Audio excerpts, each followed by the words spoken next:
I had mentioned before, if top-wiki is something other than my overactive imagination running wild, then it really helps your chime-ins, chip-ins, leak-ins get really good when I make a little video like this, just talking about where I'm at psychologically, emotionally, financially, spiritually, etc., etc.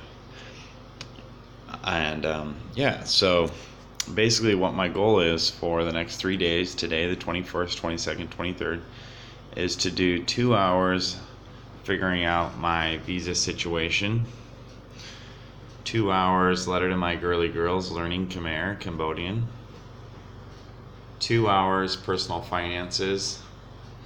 I put check out Walden email, Outlook, or Gmail. I was waiting for a letter back from them or an email back from them saying, hey, you've been accepted, or hey, you haven't been accepted, and I hadn't received that. I primarily use my Gmail, so I thought, well, maybe there's an off chance that my enrollment advisor, Stephen Summers, used Outlook instead of Gmail, and he did. I checked it, and apparently there's something where he sent me a couple weeks ago saying that I need to fill out an enrollment agreement for Arizona students. I don't live in Arizona, my brother does, and I used his P.O. box, but I'll fill that out and I'll let him know again I live in Thailand. And but my goal is to make his life as easy as possible. So that's kind of that. So I need to get my certificate of eligibility from the VA. I have about 9 months, and so that has to do with my personal finances, because not only do I like to finish what I start, and it also, I think, would add something like $875 a month due to the BAH, or Basic Allowance for Housing, for online schools. And the visa situation, because when I got stopped at the border coming into Thailand this last time, the lady said, where are you off to next? And I said, Cambodia. And then she said, and then? I said, maybe the USA or Laos. And then she gave me the kind of like, go ahead. And it was just kind of, I want to even make doubly sure I understand the visa situation, because it sounds silly, but you know, your heart sort of starts racing and just induce this just lots of stress. And I thought, man, this is like, just, it makes me feel dirty. The way I've dealt with more immigration officers and more countries than any Hispanic person trying to get into the United States unsuccessfully or successfully ever has, so I can relate to how they feel. But I thought, well, next time I'm at the border, maybe I'll get my military ID back from Sukhang, maybe I'll get my retirement letter, I'll have that on me.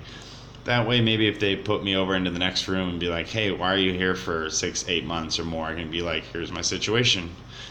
Because on my immigration card, I put student instead of retired U.S. military. Because when I put retired U.S. military being 35, most people are like, oh yeah, whatever. So I thought, well, maybe I'll take my military retirement ID and my retirement letter, and I'll, next time I come in, and maybe I'll up my game just to make it to where I'm less stressed, because that rush of stress, like, oh my gosh, maybe I'm kicked out of the country, and then, anyways, I could go into that. So on my computer, I was just trying to learn a little bit more about the three women. There have been 210 Nobel laureates in physics, Nobel Prize winners, and only 3 of them have been women. And I thought, for my daughter, Suhan, again, if I'm not totally imagining this or just making this up, I worked as a nuclear scientist for the military. Just to give you an executive summary. And so I thought, well, I could probably realistically help Suhan win a Nobel Prize in physics. So I thought, well, let me learn more about the 3 women who have won Nobel Prizes in physics. And to my shock, I didn't even know this lady was a teacher at University of California, San Diego, where I studied with Irina. And in one of my previous videos, I badmouthed Irina. I said she had abandoned me in a foreign country, and that's not totally true. The simple fact of the matter is, if Irina would have, if Irina was so stressed that, let's say Irina maybe would have committed suicide, I could never have lived with myself or forgave myself. So I don't hold it against her whatsoever that her sister and her friend Alex convinced her to go back to the United States. So these are the 3 women that have ever won the Nobel Prize in Physics. Maria Curie has won it twice. Marie Goppert-Mayer has won it once. And then Donna Strickland has won 1/4 of the Nobel Prize in Physics. And out of 210 Nobel laureates who have won the Nobel Prize in Physics, 210, only 3 have been women. So kind of that's what I'm thinking about this morning, because I'm going to try to make that first of 20-minute videos on top-wiki. And I'm going to try to make it all about my family and somehow integrate it in with Nobel laureates and business leaders like Mark Zuckerberg, Bill Gates, Julian Assange. And if I'm not mistaken, the fascinating thing about top-wiki is it's like, basically, it's a summary of all the branches of science. And it's basically the editor's job of top-wiki, or myself, to try to interpret what everybody's trying to get at without anybody really being able to understand the entirety of science. And so this is kind of what we're going to try next. So, for example, if you're in particle physics and you're like, what's a boson or a force carrier? Well, it's probably a female. Again, nobody knows exactly for sure, but there's physics, there's chemistry. The reason I'm focusing on chemistry or the physics is because I tend to agree. Well, there's a lot of reasons, but so basically, I thought top-wiki's landing page could be, it's an executive summary. So I thought, well, why don't we get it really down to an executive summary? So somebody gets to top-wiki's landing page, and there's 3 things that meet them. E with the 8 dots around it, ether, which means an unknown unknown. No measurable mass, probably has mass but not measurable. For example, a neutron. So, and then energy and emergence. So let's say we get to nuclear physics and somebody's like, hey, how does a proton decay into something that has no measurable mass?